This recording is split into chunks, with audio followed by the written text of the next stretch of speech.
Sample question paper 12 चल रहा था। आज सी सेक्शन करेंगे। सी सेक्शन का जो पहली वाला क्वेश्चन है इसमें बोल रहा है in the given figure OP is equal to diameter of circle. OP है इसका डायमीटर, मतलब ये सर्किल का diameter. Prove that A B P is an equilateral triangle. A B P ये इक्विलेटरल ट्रायंगल प्रूव करना है। where A, B are the tangent point of circle from point O. O से दो tangent है जो circle को A और B में टच किया हुआ है, इंटरसेक्ट किया हुआ है। ठीक है, चलो करते हैं। ये जो ट्रायंगल है ये ट्रायंगल और ये ट्रायंगल ले रहे हैं, मतलब यहाँ से हम लोग ये जो ट्रायंगल है इस टाइप का जो पैटर्न का है ये ले रहे हैं। तो यहाँ पर A है, यहाँ पर O है, यहाँ पर P है, यहाँ पर M नाम दे देते हैं। अच्छा, यहाँ पर जो ये वाला है ये R है, मतलब रेडियस है, और ये 2R है। यहाँ पर बोल दिया जो डायमीटर है OP डायमीटर, मतलब ये वाला 2R है, ये टोटल 2R है, 2R है ये टोटल वाला। ठीक है, तो यहाँ से हम लोग ये पोर्शन उठा के यहाँ पर लेके आए। अभी ये जो ट्रायंगल है और ये पूरा ट्रायंगल है, ये दोनों ले रहे हैं। तो पहले लिखते हैं ये जो ट्रायंगल है इसका लिखते हैं ट्रायंगल AMP एंड ट्रायंगल। अच्छा, यहाँ पर 90 है तो यहाँ 90 है, तो ये 90 होने से ये वाला 90 है, तो ये 90 के हिसाब से हम लोग पहले A लिख देते हैं।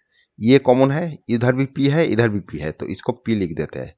और बाकी O हो गया। O मतलब ये वाला A के संग इक्वल है, इसके संग इक्वल है, ये दोनों इक्वल है। ठीक है, तो ये दोनों ट्रायंगल को पहले सिमिलर प्रूव करते हैं। Angle P equal to angle P, दोनों में का P इक्वल है तो कॉमन हो गया। फिर ये एंगल और ये टोटल एंगल जो है वो इक्वल है, मतलब M equal to angle A है, ये दोनों 90 डिग्री है, 90 डिग्री परपेंडिकुलर है। ठीक है, क्योंकि ये वाला रेडियस है और ये टेंजेंट है तो ये 90 डिग्री होता है, तो ये वाला 90 डिग्री है और ये वाला 90 डिग्री है, क्योंकि ये जो आपका सेंटर से आपका ये पी तक जो एक्सटर्नल पॉइंट है इसके ऊपर ये परपेंडिकुलर ही होता है, ये दोनों। ठीक है, ये हो गया। और एक तो लिख सकते हैं ये इक्वल टू ये, और नहीं तो ये यहाँ से ही हम लोग दोनों को सिमिलर प्रूव कर लेते हैं। Similar proof triangle OAP by criteria of AA criteria से। ठीक है, एंगल क्राइटेरिया से हम लोग दोनों को सिमिलर प्रूव कर लिया। अभी सिमिलर होने से इसका रेशियो क्या हो जाएगा, ये सब का रेशियो इक्वल हो जाएगा।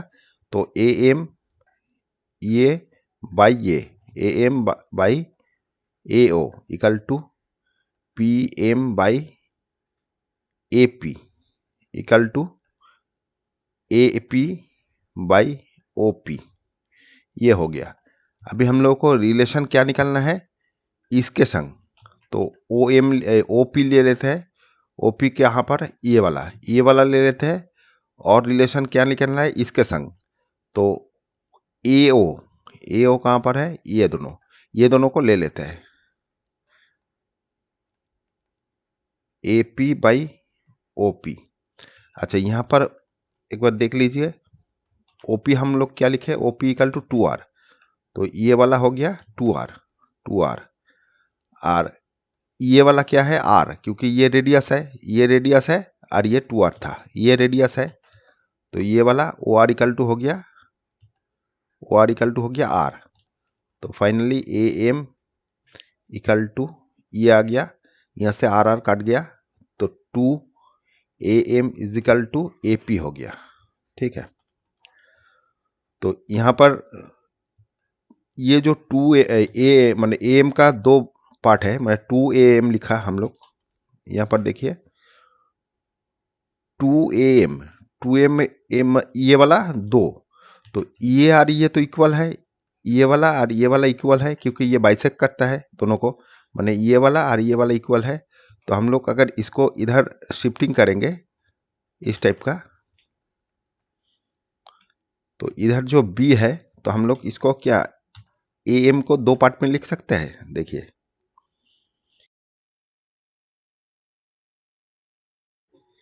AM प्लस MB लिख सकते हैं इक्वल टू AP।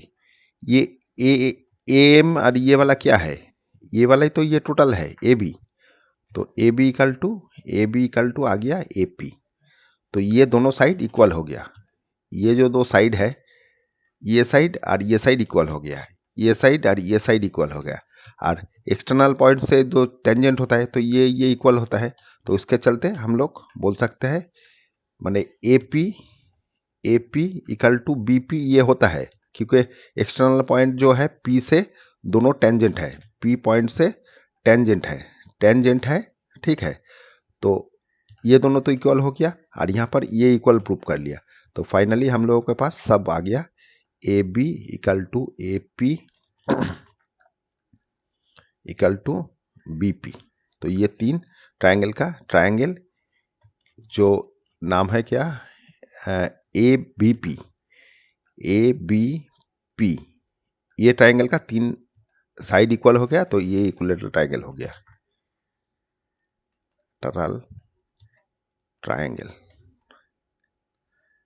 ठीक है। तो इक्विलेटरल ट्रायंगल हो गया, ये प्रूफ इक्विलेटरल ट्रायंगल ही प्रूफ करना था, ये इक्विलेटरल ट्रायंगल प्रूफ करना था तो प्रूफ हो गया, ठीक है। अच्छा चलो नेक्स्ट, इसमें बोल रहा है prove that the point are vertices of rectangle also find area of rectangle. ये तीन पॉइंट दिया हुआ है, चार पॉइंट दिया हुआ है, समझ लीजिए ये वाला ऐसे कर देते हैं, ये रेक्टेंगल फिगर है। तो यहाँ पर -4, -1, फिर -2, -4, फिर 4, 0 और 2, 3, ठीक है। ये एक बार आपके इसमें ड्रॉ करने से ठीक रहेगा, आपका वर्टिसेस के मैंने हम लोग कोऑर्डिनेट ड्रॉ कर लेते हैं, उसके ऊपर ड्रॉ करेंगे तो परफेक्ट रहेगा। तो -4, 2, तो -4, -1 यहाँ पर कहीं होगा, -4, -1, फिर आ गया -2 यहाँ पर -4, तो -2, -4 यहाँ पर कहीं आएगा, -2, -4, -4 मतलब ये -2, हाँ -4 नीचे ही आएगा, थोड़ा सा यहाँ पर आएगा, -2, -4, फिर 4, 0, 4 इधर 0 यहाँ पर, तो 4, 0 हो गया, फिर 2, 4 यहाँ पर कहीं होगा, 2 इधर आया, इधर 4, तो 2, 3, 4 नहीं 2, 3, तो ये एक तो रेक्टेंगल हो गया, इस टाइप का कहीं होगा, ये रेक्टेंगल हो गया। शेप जो भी हो देख लीजिएगा क्योंकि ये तो अप्रॉक्सीमेट कर रहा है, तो ये रेक्टेंगल ही होगा। तो अभी हम लोगों को रेक्टेंगल प्रूफ करने के लिए क्या करना पड़ता है, दो मैंने ऑपोजिट साइड्स आर इक्वल दिखाना पड़ेगा, और ये इक्वल और ये इक्वल, और दोनों को डायगोनल इक्वल दिखाना पड़ेगा। डायगोनल इक्वल है क्योंकि ऑपोजिट साइड्स ये नाम आपका रेक्टेंगल का भी होता है, तो ये हमको डायगोनल भी इक्वल दिखाना है, ठीक है। तो यहाँ से करते हैं, नाम दे देते हैं ABCD, क्या आ जाएगा बोलिए, ये AD का AD निकालना है, DC निकालना है, फिर BC निकालना है, फिर AB निकालना है। तो AD क्या हो जाएगा, √, AD ये दोनों का निकल रहे हैं। तो AD क्या हो जाएगा, 4 - 2, -4 - 2 इसका स्क्वायर, प्लस -1 -3 -3 इसका स्क्वायर। तो फाइनली क्या आ जाएगा, ये 6 का 36 हो गया, ये 4, ये 16 आ गया, मतलब फाइनली आ गया कितना, ये थोड़ा सा इधर कर लेते हैं,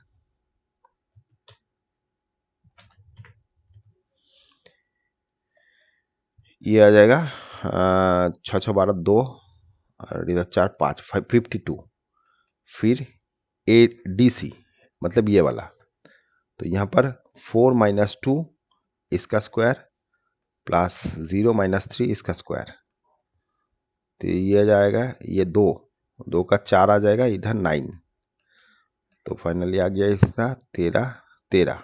ठीक है, फिर ये दोनों का, तो -2 -4 इसका स्क्वायर प्लस -4 -0 इसका स्क्वायर, तो ये वाला आ जाएगा 6, तो 36 आ जाएगा, इधर 16, तो ये 52 आ गया। फिर इसका ये वाला, तो -4 -2 इसका स्क्वायर, ये प्लस हो जाएगा, फिर प्लस -1 प्लस 4 इसका स्क्वायर, तो ये कितना आ रहा है, इधर हो गया 2 मतलब 4 आ गया, और इधर 3 मतलब 9 आ गया, इक्वल टू 13। तो हम लोग देख रहे हैं ऑपोजिट साइड्स इक्वल हो गया, A D equal to B C, ये दोनों 52 करके है रूट के अंदर, और D C equal to A B आ गया, मतलब 13, दोनों ही 13 करके है। अभी डायगोनल निकालना है, डायगोनल मतलब ये वाला, तो ए सी का निकलता है, ए सी निकालना है, ये दोनों भी इक्वल दिखाना है, ए सी आर आपका बी डी, तो ए सी क्या हो गया ये दोनों का, तो -4 इसका स्क्वायर प्लस -1 -0 इसका स्क्वायर, तो ये आ गया 16, तो 16 को 8 हो गया, ये -8 हो गया, तो 64 आ जाएगा, और ये वाला 1 प्लस मतलब 65 हो गया। और इसका भी देखते हैं ये दोनों का, तो -2 इसका स्क्वायर प्लस -4 -3 इसका स्क्वायर, तो आ जाएगा कितना, ये तो 0 हो गया, और इधर हो रहा है, अच्छा ये वाला -2 माइनस नहीं, ये तो 4 हो गया, ये वाला 4 हो गया, तो 16 आ जाएगा, और ये वाला 7 -4 -3, हाँ 7 हो गया, 49, तो ये वाला कितना हो रहा है 5, और इधर 5 6 65 हो गया, तो ये भी डायगोनल भी इक्वल आ गया, तो हम लोग इसको क्या बोलेंगे, ये एक तो रेक्टेंगल है। ठीक है, रेक्टेंगल हो गया प्रूफ, क्या है रेक्टेंगल, रेक्टेंगल प्रूफ हो गया। अभी क्या इसका एरिया निकालना है, find the area of rectangle, तो इसका एरिया क्या होगा, लेंथ इंटू ब्रेथ, दो लेंथ ये हो गया, समझ लीजिए एक साइड का लेंथ हो गया, एक साइड का ब्रेथ हो गया, तो √, एरिया इक्वल टू √52 इंटू √13, तो क्या आ जाएगा, 52 को अगर बाहर निकालेंगे, मतलब इसको 4 इंटू 3 4, तो ये 13 13 3 13 19 17 52, 4 13 52 13 हो गया, और ये √13 हो गया। यहाँ से रूट के अंदर से 4 निकलेगा, तो 2 होके निकलेगा, और √13 और √13 मिला के एक तो 13 है, तो ये 26 स्क्वायर यूनिट हो जाएगा। हाँ स्क्वायर यूनिट, ठीक है, 26 स्क्वायर यूनिट आ जाएगा इसका वैल्यू। चलो नेक्स्ट करते हैं। तो इसमें बोला है find the equation of perpendicular bisector of A B, where A and B points इतना इतना दे दिया respectively, also find its point of intersection with x axis. अच्छा, यहाँ पर जो 2 पॉइंट दिया हुआ है, मतलब इस टाइप का एक्सिस है, एक्स एक्सिस है, ये वाई एक्सिस हो गया, ये जो पॉइंट है 3,6, इधर 3 6, यहाँ पर कहीं होगा 3,6, और ये वाला हो जाएगा 3 4, यहाँ कहीं होगा, इस टाइप का कहीं जगह में होगा -3,4, तो ये जो पॉइंट है इस टाइप का एक तो पॉइंट है। ठीक है, मैंने ये आपका ए बी लाइन हो गया, ये हो गया था ये वाला, ये ए बी ये लाइन है रेस्पेक्टिवली। अच्छा, यहाँ पर बोला है find the equation of perpendicular bisector, ये जो लाइन है माने यहाँ तक ही दे देते हैं तो ठीक रहेगा।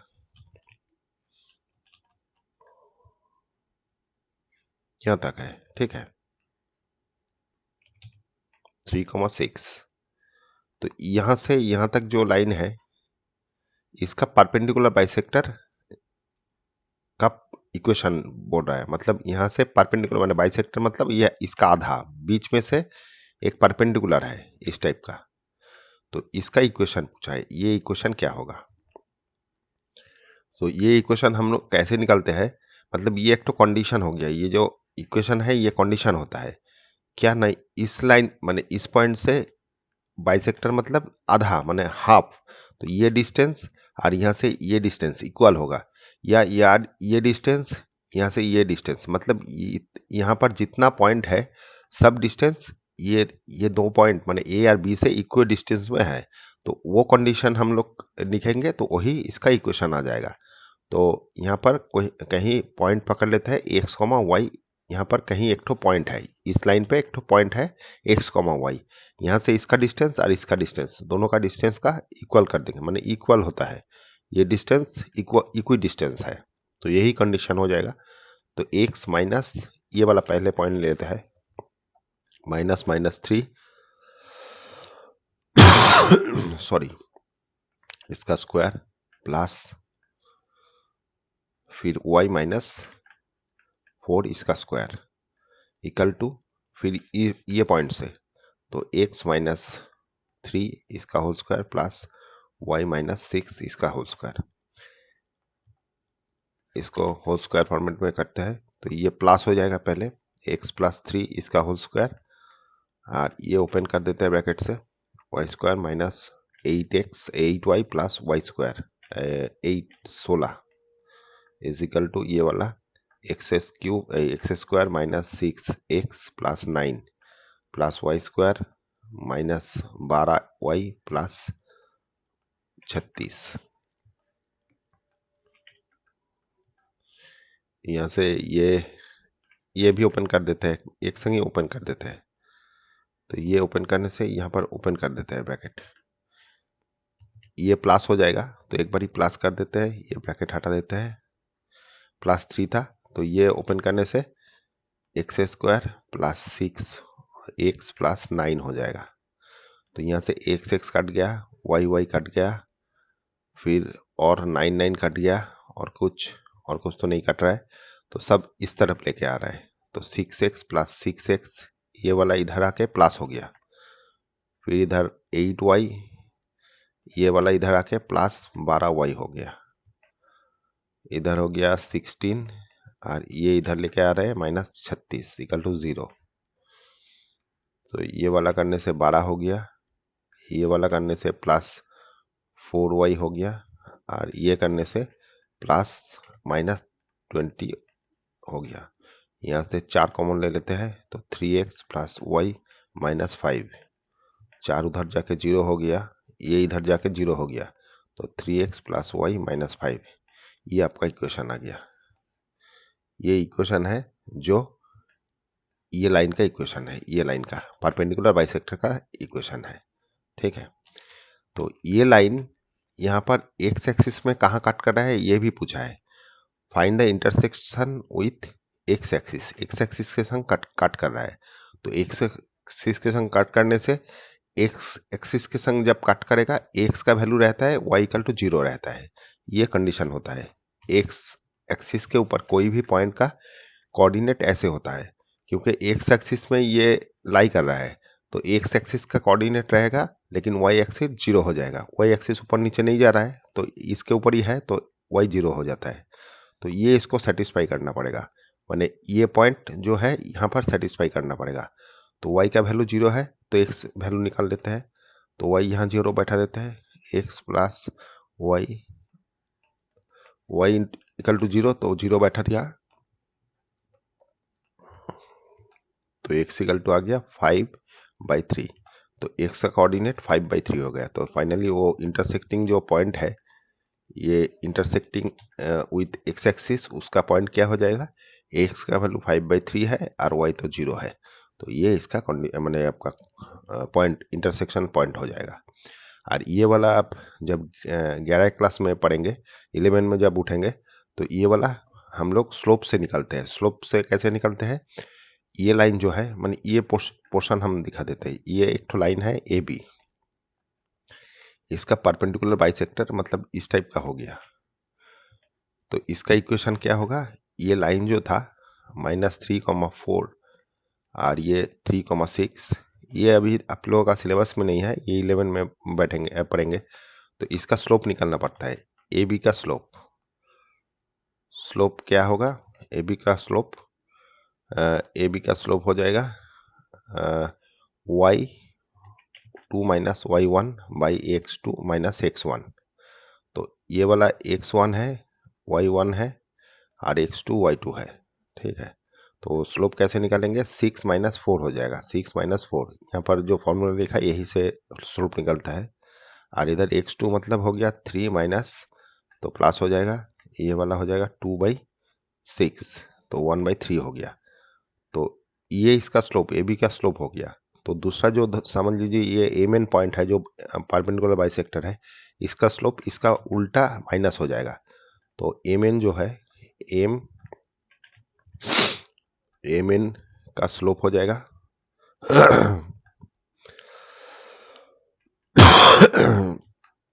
स्लोप हो जाएगा -3, मतलब इसका रेसिप्रोकल इनटू माने -1, ठीक है। माने मतलब इसका इन दोनों का ऑलवेज माने दोनों परपेंडिकुलर लाइन का स्लोप का मल्टीपल होता है, माने ये कंडीशन है। ये दोनों अगर परपेंडिकुलर है तो दोनों का स्लोप माने ये दोनों स्लोप जो है, स्लोप m1 से करते हैं डिनोट, m2 इक्वल टू -1 होगा, ये कंडीशन रहता है। तो वहाँ से हम लोग इसका स्लोप निकाल लिया। तो ये स्लोप हो गया और इसका जो बीच वाला पॉइंट है ये निकालना है, माने बीच में से जा रहा है मिड पॉइंट से। तो मिड पॉइंट क्या हो जाएगा, 3 माइनस हो जाएगा -3/2 और एक तो हो जाएगा 6 + 4/2, मतलब ये 0 हो गया और ये वाला हो गया 4 × 10 तो 5 हो गया। तो ये वाला 0,5 हो गया। तो ये दोनों पॉइंट से जो पास करेगा वही इसका इक्वेशन हो जाएगा। तो y माइनस y1 होता है इनटू ये स्लोप जो है m1 से रिप्रेजेंट करते हैं m x1। तो y माइनस y1 कितना हो गया, y1 0 हो गया, ये वाला 0 है, ये वाला 5 है, y1 जो है वो 5 है और m आपका -3 हो गया और x -0 हो गया। तो फाइनली ये आपका इक्वेशन हो जाएगा, -3 हो गया और इधर तो प्लस सब 0 हो गया, तो ये इधर आ जाएगा x + y -5, ये इक्वेशन है, ठीक है। तो ये इक्वेशन और ये इक्वेशन एक ही हो गया, ये वाला और ये वाला एक ही हो गया, ठीक है।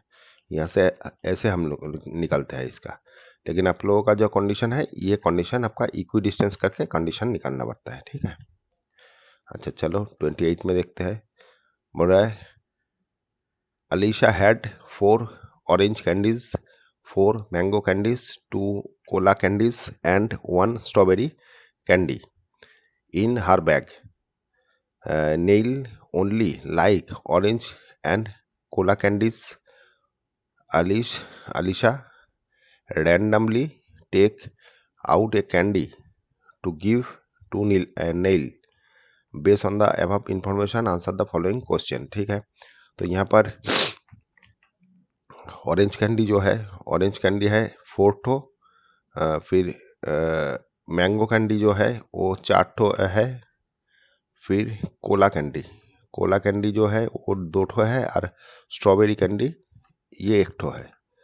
तो टोटल मिला के कितना हो गया, ये 4 8 9 10 11 ठो टोटल है। टोटल कैंडी जो है वो 11 ठो है। इसमें से अभी आंसर क्या होगा वो पूछ रहा है।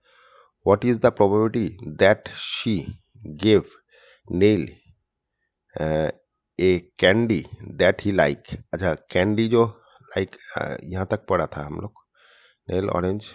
अच्छा यहाँ पर एक तो इन्फॉर्मेशन और दे दिया, बोला है कैंडी तो इतना कैंडी आपका बैग में है, फिर nail only like orange and Cola candy.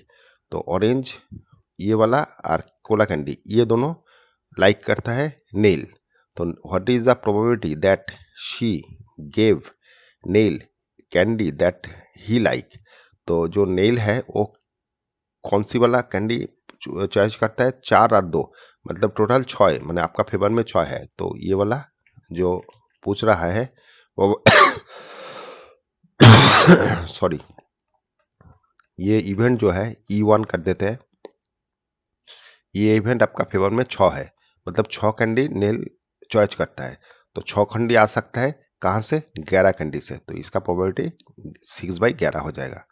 और what is the probability that she give nail a mango candy. Mango candy अगर देता है तो वो कितना होगा, ये वाला 4 है। तो प्रोबेबिलिटी ऑफ मैंगो कैंडी का जो प्रोबेबिलिटी है वो 4 हो जाएगा, 11 में 4। ठीक है, ये आपका आंसर हो जाएगा। अच्छा चलो नेक्स्ट। अच्छा यहाँ पर बोला है at an ice cream shop there are 2 fridge each containing different quantities of chocolate and vanilla flavored ice cream as shown below। अच्छा, 2 आपका फ्रीजर है। इसमें जो पहले वाला फ्रीजर है इसमें चॉकलेट जो है वो 30 आइसक्रीम है और वैनिला 20 है। फ्रीज 2 में 60 और 40 है। तो यहाँ पर बोला है विक्रम उन a offer to choose an ice cream at random from one of freezer. He wants a vanilla ice cream। अच्छा, vanilla ice cream चॉइस करना है, माने चूज करना है। He believe that select from fridge 2। Fridge 2 से अगर select करते हैं is more likely to get him a vanilla ice cream because it has higher number of them compared to fridge 1। Is it correct. अच्छा, यहाँ पर बोल रहे जो विक्रम है इसको एक मैंने विन किया, मतलब जीता है, कोई आइसक्रीम ले सकता है, इस टाइप का कोई कंडीशन जीता है। उसमें से उसको चॉकलेट पसंद है, तो चॉकलेट आइसक्रीम जो उसको चाहिए, तो वो वाला दोनों फ्रिज में इसमें ज़्यादा है। इसीलिए ये बोल रहा है अगर ये फ्रिज 2 से निकालेंगे तो वो उसको ज़्यादा माने प्रोबेबिलिटी ज़्यादा होगा ये नंबर चॉकलेट आइसक्रीम का, क्योंकि यहाँ पर 30 मैंने फर्स्ट जो फ्रिज है उसमें 30 चॉकलेट है और सेकंड में 60 है। तो इसीलिए 60 वाला उसको ज़्यादा मिलेगा, मतलब प्रोबेबिलिटी ज़्यादा है, ये बोल रहा है। तो यहाँ से हम लोग देख लेते हैं पहले वाला जो फ्रिज 1 का है, तो उसका प्रोबेबिलिटी क्या है चॉकलेट आइसक्रीम का। फ्रिज 1 का प्रोबेबिलिटी ऑफ चॉकलेट आइसक्रीम क्या हो जाएगा, 30 बाई ये दोनों का प्लस मतलब 50। तो यहाँ से ये 3/5 हो गया, इसका प्रोबेबिलिटी 3/5। मैंने पहले जो आइसक्रीम फ्रीजर है उसमें से चॉकलेट आइसक्रीम निकलने का, और फ्रीज 2 से अगर चॉकलेट आइसक्रीम निकलते हैं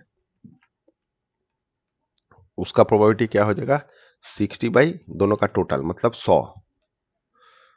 तो यहाँ से 3 हो गया, इधर 5 हो गया, तो सेम ही प्रोबेबिलिटी हो गया। ठीक है, लेकिन यहाँ देखने में 60 लग रहा है, यहाँ 30 लग रहा है, इसलिए क्योंकि ये टोटल 100 है या टोटल 50 है, तो 50 के हिसाब से ये 3/5 आ रहा है प्रोबेबिलिटी, इसका 3/5 आ रहा है, मतलब दोनों का इक्वल ही है। तो वो बोला था यहाँ पर फ्रिज 1 का प्रोबेबिलिटी मैंने ज़्यादा मिल सकता है, तो ये गलत है, मैंने is correct, no not correct. ठीक है, दोनों का इक्वली प्रोबेबिलिटी है, दोनों फ्रिज से ही अगर निकालेंगे तो एक ही प्रोबेबिलिटी है, मतलब दोनों में ही 3/5 है प्रोबेबिलिटी, मतलब चॉकलेट आइसक्रीम का दोनों से ही निकलने का एक ही चांस है। ठीक है, मतलब सेम चांस है। ठीक है, तो ये जो बोला था ये करेक्ट है। Is Vikram correct, no Vikram is not correct. ठीक है, दोनों इक्वल है ये बोल दीजिएगा। यहाँ पर बोल रहा है फाइंड द वैल्यू ऑफ, इसका वैल्यू पूछा है, तो 4 इसका वैल्यू साइन हाफ इसका होल स्क्वायर हो गया, इनटू ये वाला √3 होता है, 3 इंटू ये वाला cos 60 हाफ होता है, हाफ का स्क्वायर हो गया +1। तो ये वाला आ रहा है 4 इंटू 1/4 √3 माइनस 3/4 +1। तो यहाँ से 4 कट गया तो √3 आ गया, इधर 3/4 आ गया। +1, इसको आपका एलिमिनेशन कर या एलसीएम करता है तो 4√3 आ गया, इधर 3 आ गया, +4 आ गया, तो फाइनली 4√3 और इधर +1 हो गया, इधर 4, यही आंसर होगा। ठीक है, 4√3 +1/4। ठीक है, चलो नेक्स्ट करते हैं। यहाँ पर बोल रहा है the barrel of fountain pen cylindrical in shape is 7 centimeter long and 0.5 centimeter diameter. A full barrel of ink in the pen can be used for writing itna word. On average, how many word would be written using a bottle of ink containing 1/4 of a liter? अच्छा, 1/4 litre से कितना word लिख सकते हैं?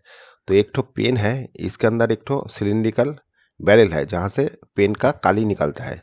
इसका height बोल दिया h दे दिया 7 सेंटीमीटर, और यहाँ पर डायमीटर जो है ये वाला बोल दिया 0.5, तो इसका रेडियस निकाल लेते हैं 0.5/2, ये इसका रेडियस हो गया। तो इसका सिलेंडर का वॉल्यूम निकलता है, और ये जो पूरा जब भर्ती रहता है ये 275 वर्ड लिख सकते हैं। तो इसका वॉल्यूम निकलता है, ये कितना काली है अंदर में, तो वॉल्यूम हो जाएगा सिलेंडर का वॉल्यूम πr²h। तो ये 2/22/7 इंटू ये 4 रेडियस हो गया।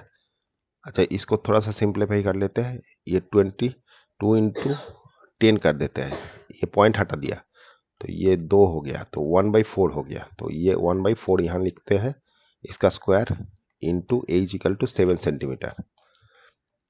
तो ये सिंप्लीफाई थोड़ा सा कर लेते हैं, 1/4 माने 1/4 इंटू 1/4 इंटू 7 7 काट देता है, ये 22 सॉरी ये 2 इधर 11, तो फाइनली 11/8 आ गया, इतना सेंटीमीटर क्यूब ये वॉल्यूम आ गया, ये वाला वॉल्यूम आ रहा है। तो वॉल्यूम इक्वल टू ये आया, तो इससे हम लोग लिख सकते हैं 275। हम लोगों के पास 1 लीटर का 1/4 है, जो बोतल है बोतल में कितना है 1/4 ऑफ 1 लीटर, तो इसको सेंटीमीटर में कन्वर्ट कर लेते हैं, माने इसका वॉल्यूम जो है माने बोतल का वॉल्यूम। ठीक है, बोतल का वॉल्यूम जो है वो इतना इसके अंदर इतना लीटर काली है, तो इसको सेंटीमीटर क्यूब में कन्वर्ट कर लेते हैं, तो 1000 से मल्टीप्लाई हो जाएगा, इतना सेंटीमीटर क्यूब हो जाएगा। तो 4 से डिवाइडेड करेंगे 250 आ गया। तो इतना लीटर है, और इतना लीटर से हम लोग ये लिख सकते हैं, तो फाइनली कितना हो जाएगा, तो वाट का जो क्वांटिटी है वो वाला इसके लिए ये लिख सकते हैं। ठीक है, तो 275/11 इंटू 8, और इसके लिए कितना लिख सकते हैं, तो इसको मल्टीप्लाई करना है, तो फाइनली आपके पास आ जाएगा ये इंटू 250 इंटू 8 ऊपर चला गया, नीचे 11 आ गया, 11 से इसको काटते हैं 25, तो ये कितना आ जाएगा इसको मल्टीप्लाई करेंगे तो ये आपका 1000 2000 आ जाएगा, ये 2000, और ये 25 से मल्टीप्लाई करेंगे 25 तो 50 हो जाएगा, और 3 तो 0, तो ये 50,000 वर्ड लिख सकते हैं। इतना वर्ड हम लोग लिख सकते हैं। वो अगर 1/4 बोतल का जो लिंक है मैंने 1/4 ऑफ लीटर से इतना वर्ड लिख सकते हैं। ठीक है, ये आपका आंसर आ जाएगा 50,000। ठीक है, अच्छा चलो नेक्स्ट बोला है show that the number is irrational. तो इरेशनल ये प्रूव करना है, तो पहले इसको एज्यूम करते हैं, ये लेट ये बी ए रैशनल नंबर। तो रैशनल नंबर प्रूव कर रैशनल नंबर हम लोग पकड़ लिए, इसको रैशनल नंबर पकड़ लिया, तो p/q फॉर्मेट हो गया इसका, इक्वल टू p/q। और p/q क्या होता है, p एंड q इंटीजर होता है, बिलोंग्स टू इंटीजर। ठीक है, और p एंड q को प्राइम नंबर है। को प्राइम नंबर किसको बोलते हैं, जिसके कॉमन कोई फैक्टर नहीं रहता है, q नॉट इक्वल टू 0 ये कंडीशन रहता है, ये कंडीशन देना पड़ता है यहाँ पर। ये जो रैशनल नंबर का कंडीशन ये है। तो यहाँ से हम लोग इसको क्रॉस मल्टीप्लिकेशन करते हैं, तो 5q हो जाएगा प्लस √2q हो गया और इधर 3p हो गया। तो √2q equal to 3p minus 5q। यहाँ से √2 equal to 3p minus 5q by q, मैंने ये भी नीचे ले आया। तो ये वाला क्या हो गया, ये वाला जो है ये हम लोगों का रैशनल नंबर है।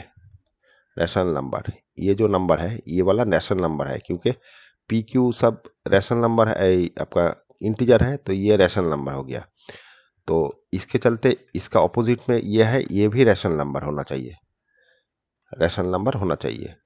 बट ये तो रैशनल नंबर नहीं है, ये इरेशनल नंबर है, क्योंकि ये रूट के अंदर है। ठीक है, तो ये रूट के अंदर है तो ये रैशनल, तो हम लोगों का जो एजम्पशन है वो रॉन्ग हो गया। ये हम लोग जो पकड़े थे इसको रैशनल नंबर, और assumption is wrong, so it is a irrational number. या ये नंबर लिख दीजिएगा, इज ए, ये लिखिएगा इज ए इरेशनल नंबर। ठीक है, पहले इसको रैशनल नंबर पकड़ के चल रहा था, तो उसके बाद देखा जाए ये वाला पोर्शन, माने ये जो पी आर क्यू फॉर्मेट से है ये वाला तो रैशनल नंबर है, तो ये भी रैशनल नंबर होना चाहिए, माने बोथ तरफ ही तो सेम होना चाहिए। तो ये रैशनल नंबर होने से ये तो दूसरा नंबर नहीं होगा, ये रैशनल होगा तो ये भी रैशनल होगा। बट हम लोग इसको जानते हैं जो ये इरेशनल नंबर है, तो ये रैशनल होने से हम लोगों का जो एजम्पशन था, ये जो रैशनल नंबर पकड़े थे ये गलत एजम्पशन था, मैं लेट जो किए थे वो गलत था। तो उसके लिए हम लोग उसको बाद में बोल देंगे ये is a irrational number. Rational number जो पकड़ा था वो गलत पकड़ा था, ये इरेशनल नंबर है। ठीक है, ये सेक्शन खत्म हो गया। दूसरा जितना जल्दी हो सके करेंगे। Okay, thank you.